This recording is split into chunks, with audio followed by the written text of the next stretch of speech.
Modi సర్కారుపై Bharatiya Kisan union అధ్యక్షుడు వీరేందర్ సింగ్, ప్రధాన కార్యదర్శి దల్జీత్ సింగ్ దాగర్ తీవ్రంగా మండిపడ్డారు. దేశ రైతులను ఆకలి మంటలోకి నెట్టేయడమే కేంద్రం లక్ష్యంగా కనిపిస్తోందని ధ్వజమెత్తారు. నల్ల వ్యవసాయ చట్టాలతో 750 మంది రైతుల్ని పొట్టనబెట్టుకున్నారని ఆగ్రహం వ్యక్తం చేశారు. అది చాలదన్నట్టు ఇప్పుడు విద్యుత్ చట్టాలతో రైతుల ఉసురు తీసే కుట్ర జరుగుతోందని దుయ్యబట్టారు. ఇటు తెలంగాణ పథకాలపై ప్రశంసలు కురిపించిన బీకేయూ నేతలు రైతు బాంధవుడు కేసీఆర్ లాంటి లీడర్ అవసరమని దేశానికి ఉందన్నారు. కేంద్ర ప్రభుత్వ రైతు విధానాలకు వ్యతిరేకంగా పోరాటం సాగిస్తామంటున్న బీకేయూ అగ్రనేతలతో మా ప్రతినిధి సూరజ్ ఫేస్ టు ఫేస్. భారతదేశంలో వ్యవసాయం ప్రధాన ఉపాధి, అందుకే ప్రభుత్వాలు కూడా దీన్ని ప్రాథమిక రంగంగా పరిగణిస్తున్నాయి. అయితే రైతుల సంక్షేమమే ధ్యేయంగా తెలంగాణ ప్రభుత్వాన్ని నడిపిస్తున్న ముఖ్యమంత్రి కేసీఆర్ ఇప్పుడు జాతీయ రాజకీయాల్లోకి అడుగుపెడుతున్న విషయం తెలిసిందే. ఇందుకు సంబంధించి కూడా ఆయన రైతుల సంక్షేమమే ఎజెండాగా ముందుకు రాబోతున్నారు. ఈ నేపథ్యంలో మనం రూరల్ ఢిల్లీ ప్రాంతంలో ఉన్నాం. కొంతమంది రైతుల అభిప్రాయాలను కూడా అడిగి తెలుసుకుందాం. భారతీయ కిసాన్ యూనియన్ నేతలు మనతో పాటుగా ఉన్నారు. వాళ్ళని అడిగి మరింత సమాచారాన్ని తెలుసుకుందాం. अब बोलिए, आप ये जो किसान का मुद्दा है, इसके ऊपर केंद्र सरकार का विचारधारा कैसा है, आप क्या समझ रहे हैं इसके बारे में? धन्यवाद है आपका। जो तेलंगाना सरकार की हम बात करें, जब लगातार किसान आंदोलन चला था 13 महीने, उस समय किसानों ने, आंदोलनकारियों ने बड़ी भारी समस्या थी। उस समय हमारे 700 से ज़्यादा किसान शहीद हुए थे। उस समय तेलंगाना सरकार ने, मुख्यमंत्री जी का हम धन्यवाद करते हैं प्रदेश की तरफ से, दिल्ली प्रदेश की तरफ से, उसने कदम उठाया और हमारे 750 के आसपास जो हमारे किसान जो शहीद हुए थे उसने आके हमारे हरियाणा प्रदेश में चंडीगढ़ में आके उसने मुआवजा देने का काम किया। हम धन्यवाद करते हैं और धन्यवाद मुख्यमंत्री जी का ये भी करते हैं, जो हमारे साथी हैं, हमारे आंदोलनकारी हैं, हमारे यूनियन के जो लोग हैं, वहाँ से जो बात हमारे पास आती है, वहाँ जिस तरह की वे फैसिलिटी देते हैं, जैसे बिजली फ्री कर रखी है, बिजली फ्री है, वे भी धन्यवाद है। धन्यवाद है उसका जो पानी वाला पानी की नहर का हम उसको गाई बोलते हैं, वे भी फ्री है। और तो इस तरह के जो निर्णय ले रहे हैं मुख्यमंत्री जी, हम धन्यवाद करते हैं। और हम ऐसा भी करते हैं, इसी तरह जब भी कोई किसानों की बात हो, आंदोलनकारियों के ऊपर कोई समस्या हो, तो इस तरह से आशीर्वाद बना के रखे। धन्यवाद। काफ़ी दिनों से ये एमएसपी के मुद्दा चल रहे हैं। इस मुद्दे पे केंद्र सरकार के विचारधारा कैसा है? केंद्र सरकार क्या करना चाहिए इसमें? देखो, लगातार जो आंदोलन चला उसमें बहुत बड़ा सहयोग है आप सभी का, हम तो देशवासियों का कहते हैं। उस समय भारत सरकार ने, हमारे प्रधानमंत्री जी ने एक रिटर्न में, हमारे सिविक मोर्चे ने एक लिया था, उसमें रिटर्न में दिया है, रिटर्न में हमने लिया भी है कि एमएसपी पे कानून बने। एमएसपी पे जब कानून बनने की बात आई थी, पीछे जो कमेटी जो बनाई सरकार ने, तो उसमें हमारे को कहीं ना कहीं फिर धोखा नज़र आया। धोखा नज़र, वे उसमें कमेटी में जो आदमी शामिल करे, हमने विश्वास नहीं है, वे तो पहले ऑलरेडी सरकार के पक्ष में थे और किसानों के विरोध थे। और तो इस तरह की हमने संख्या है, हमने भारत सरकार से, हमारे सिविक मोर्चे ने, हमारे किसान नेता टकेश साहब ने, भाई युद्धवीर सिंह ने, उसने एक स्पष्टीकरण दिया है कि हम इस लोगों से संतुष्ट नहीं है, हम इनके साथ मीटिंग में नहीं बैठेंगे। और तो इस तरह का हमारा चल रहा है। तो हम तो आपके माध्यम से कहते हैं, वही किसान हैं, वही ये दिल्ली है। दिल्ली में बहुत बड़ा क्षेत्रफल है हमारा किसानों का। हमारी पश्चिमी जो दिल्ली की बात करें उसमें किसान ही है। तो हमारे जब सिविक मोर्चे का या हमारे किसान नेता का जब भी आदेश होगा, तो फिर आंदोलन हम दिल्ली को घेरने का काम करेंगे। जब तक एमएसपी पे कानून नहीं बनेगा, जब तक हम दिल्ली को जाम करने का काम करेंगे। जब किसान लोगों ने आंदोलन दे रहे थे, आंदोलन के बाद 750 लोग तकरीबन शहीद हो गए, इसके बारे में केंद्र सरकार क्या करना चाहिए था, क्या नहीं करे, क्या करे? देखिए, सरकार ने जब ये काले कानून बनाए थे, 3 काले कानून बनाए थे, उस टाइम इस हिंदुस्तान के अंदर पूरे तरीके से आप देखिए कि कोरोना की महामारी चल रही थी, तो बिल्कुल बैकडोर से ये 3 काले कानून लेकर आए थे वो लोग। और उसके बाद ये आंदोलन शुरू हुआ, तो जो 750 किसान हमारे शहीद हुए थे, उनकी शहादत की वजह से ये 3 काले कानून वापस लिए गए हैं। लेकिन ये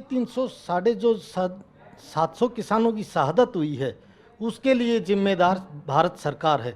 क्योंकि अगर भारत सरकार शुरुआत में ही इन कानूनों को वापस ले लेती, देखिए हम पहले दिन से कह रहे थे कि ये कानून गलत हैं और गलत चीज़ को वापस लेने में कोई शर्मिंदगी नहीं होती है, लेकिन भारत सरकार ने कब कानून वापस लिए, जब तकरीबन 750 किसान तो वो हैं जो ऑन रिकॉर्ड हैं।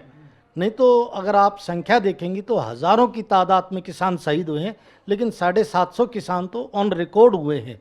तो इसमें भारत सरकार का बिल्कुल फेलियर था। इस आंदोलन से निपटने का जो उनका तरीका था वो बिल्कुल गैर कानूनी तरीका था। उसके अंदर उन्होंने किसानों के ऊपर जो लाठीचार्ज किए, वाटर कैनन से किया, या जो भी लड़ाई झगड़ा करवाना चाहा उन्होंने, जातीय विद्वेष फैलाकर किसानों को बदनाम कहला करके, एक तरीके से उन्होंने तो आतंकवादी शब्द तक का यूज़ किया है कानून हमारे किसानों के लिए। तो ये भारत सरकार का बिल्कुल फेलियर था। अब ये बिजली के भी कानून बना रहे हैं, सब खेतों में अब बिजली का बिल भरना पड़ रहा है, मीटर भी लगाना चाह है केंद्र सरकार ने। इसके बारे में आप क्या बोलना चाह रहे हैं? देखिए, हम तो ये कहेंगे कि ये सरकार किसानों को भूखा करना चाहती है, किसानों की ज़मीन छीनना चाहती है। और जिस दिन ये बिजली कानून संसद से पास हो जाएगा तो किसानी करना पहले ही बहुत मुश्किल हो चुका है। जिस दिन ये प्राइवेट हाथों में बिजली चली जाएगी उस दिन तो किसानी अपने आप ही छूट जाएगी। क्योंकि हम देखते हैं कि आपकी तेलंगाना सरकार जो है उसने तो किसानों के लिए बहुत अच्छे कार्य किए हैं, जिस प्रकार से उन्होंने बिजली फ्री की है, पानी फ्री किया है। लेकिन बाकी देश के क्षेत्रों में देखते हैं तो जो बिजली के बिल हैं, अगर मैं ऑन द रिकॉर्ड एक गलत शब्द बोलूँगा, अगर किसान चोरी करके बिजली का पानी ना दे तो उसकी खेती नहीं हो सकती है, और चोरी करता है तो उस पर कानूनी की कार्रवाई की जाती है, केस बनते हैं। तो किसान का एक तरीके से मरना हो गया है। और ये बिजली कानून जिस दिन पास हो गए, हिंदुस्तान के अंदर से खेती बाड़ी खत्म हो जाएगी। अब तेलंगाना सरकार ने किसान लोगों को किसान बंधु बोल के सहाय दे रहे हैं, आर्थिक सहाय दे रहे हैं, इसके बारे में आप क्या बोलना चाह रहे हैं? तेलंगाना सरकार जो हर एकड़ को 10,000 रुपये साल को दे रहे हैं। देखो, धन्यवाद है। किसान की कई बात अन्नदाता है, ये पूजनीय है भाई। तेलंगाना सरकार जब हमारे मुख्यमंत्री जी आए थे हरियाणा प्रदेश में, चंडीगढ़ में, वहाँ थे हमारे किसान नेता बैठे थे, हम लोग भी थे, किसान लोग भी थे, हमारे शहीद भाई थे, वहाँ भी कहीं ना कहीं जिक्र आया। और हमने रिक्वेस्ट भी करी, उन्हें स्वीकार भी किया कि किसानों की कोई भी बात होगी मैंने को मंजूर है और मैं देख रहा हूँ। उसने जैसे 10,000 रुपये सालाना किसानों को एक सब्सिडी देने का काम किया। देखो, किसान को 10,000 रुपये साल में एक सब्सिडी के तौर पर भी बड़ी मदद है। और तो इस तरह का मदद की बात है तेलंगाना सरकार का, हम धन्यवाद करते हैं मुख्यमंत्री जी का। ये जो फर्टिलाइजर खरीद करने का, जो फर्टिलाइजर वगैरह पेस्टिसाइड्स खरीद करने के लिए ये असिस्टेंस मिल रहे हैं, तेलंगाना सरकार दे रहा है। धन्यवाद है। जैसे हम अभी भी बात कर रहे थे, काफ़ी लोग आपके सामने पीछे भी जो बात कर रहे थे सूरज जी, देखो हमारा दिल्ली प्रदेश, हम राजधानी में हम बैठे हैं, और तो हम कई बार गुहार लगा सके हैं कि दिल्ली में जो खेती बाड़ी हो रही है 62,000 एकड़ में खेती बाड़ी होने लग रही है। हमारी 2 मंडियाँ भी हैं सरकारी, हमारी तहसील भी है, SDM भी हैं, DC भी, लेकिन हमारे को DAP खाद के लिए, यूरिया खाद के लिए कोई सरकारी दुकान नहीं है। दिल्ली को कहते हैं कि भाई इसका किसान का दर्जा ही नहीं है। तो इस तरह की शर्माने की बात है। मुख्यमंत्री जी से हम तो आपके चालन के माध्यम से दिल्ली प्रदेश मुख्यमंत्री जी को भी, अरविंद जी को भी निवेदन करते हैं कि हम वही किसान हैं। आप जब 5 साल पहले आए थे, किसानों की वजह से आए थे, किसानों ने आशीर्वाद भी दिया है कहीं ना कहीं आपको। तो जो दिल्ली में जो समस्या है किसानों की, बिजली की समस्या हो, कई बार हमने गुहार लगाई है। जैसे अभी जिक्र हम कर रहे हैं, तेलंगाना सरकार उसने बिल्कुल फ्री दे रखा है किसानों को बिजली के लिए। तो इस तरह की सब सब्सिडी या इस तरह की अब जो किसान जो फसल निकाल रहा है वो पूरा केंद्र सरकार खरीद रहे हैं, अब क्या करना चाहिए? मंडियों में क्या हो रहा है? देखो, 100% हमारी फसल नहीं खरीद हो रही, 100% खरीद नहीं हो रही। हमारी कोशिश करते हैं। पीछे जब आंदोलन चला था उस समय में हमारा जो नजफगढ़ है, दिल्ली में नजफगढ़ अनाज मंडी है, नरेला अनाज मंडी है, 2 मंडियाँ हमारी दिल्ली में, उसमें गेहूं की, सरसों की खाली खरीद हुई। अन्यथा इसके बाद में तो बहुत हमारी जो फसल है, जो बच जाती 22-23 जो फसल है, जो ज्वार है, बाजरा है, गुवार है, अभी बाजरे का रेट 2250 रुपये है, लेकिन मंडी में 1900 रुपये बिकने लग रहा है। तो इस तरह की बहुत खामियां हैं, बहुत खामियां हैं। लगातार किसान यूनियन लगातार गुहार लगाई, कई बार हमने रिक्वेस्ट करी है, रिटर्न में भी हमने दिया है, लेकिन पता नहीं क्यों, हम तो समझते हैं किसान का दुर्भाग्य है, पता नहीं क्यों वहाँ जाने के बाद में प्रधानमंत्री का देखो कहीं ना कहीं इतना बड़ा 320 सीट, किसानों का बहुत बड़ा आशीर्वाद था। विश्वास किया, जब उसने बोला थाली बजाओ, हथेली बजाओ, मोमबत्ती बजाओ, हमने करा, लेकिन पेट नहीं भरता, उससे पेट नहीं भरता, पेट खाना खाने से बजेगा। तो हम तो तेलंगाना सरकार, जैसे हम तेलंगाना में भी गए हुए थे, हमारी किसान नेता गए हुए थे, हमारे भाई साथ में जो बैठे किसान लोग वे भी गए थे। वहाँ जिक्र हो रहा था, भाई मुख्यमंत्री जी कह रहे हम तो नेशनल पार्टी का वो कह रहे, धन्यवाद है। इस तरह के लोगों को आगे बढ़ना चाहिए। तो किसानों की जो मदद करेगा, बिल्कुल किसान उसकी कहीं ना कहीं मदद करेगा, वोट देगा। वोट देने का सबको अधिकार है। मैं आपको भी दे सकता हूँ सूरज जी, भाई साहब को भी दे सकता हूँ, मेरी मर्जी। लेकिन कहीं ना कहीं किसान को ये समझ में आ गया, किसान की यहाँ तक वो चली गई, किसान अब समझने लग गया कि भाई हमारे मददगार कौन है। तो इस जैसे उसने खुल खा के, मुख्यमंत्री जी ने खुल खाया देश के सामने, हमारे नज़दीक प्रदेश हरियाणा प्रदेश में आया, चंडीगढ़ में आया, राजधानी में आया और वहाँ आके मदद करी। और फिर वहाँ जो बातें हो रही थी, भाई हमारे जो शहीद जवान हैं उनके लिए मदद की, तो इस धन्यवाद करते हैं हम। इस तरह का कहीं ना कहीं सरकार ने निर्णय लेना चाहिए, जिससे ये अगर किसान संपन्न है तो देश संपन्न है। और दलजीत जी, अब ये जो तेलंगाना में किसान बंधु मिल रहे हैं, किसान बीमा भी हो रहे हैं, 24 घंटे का मुफ्त में बिजली भी मिल रहे हैं, ये सब क्या देश की सारे राज्यों में लाना चाहिए क्या?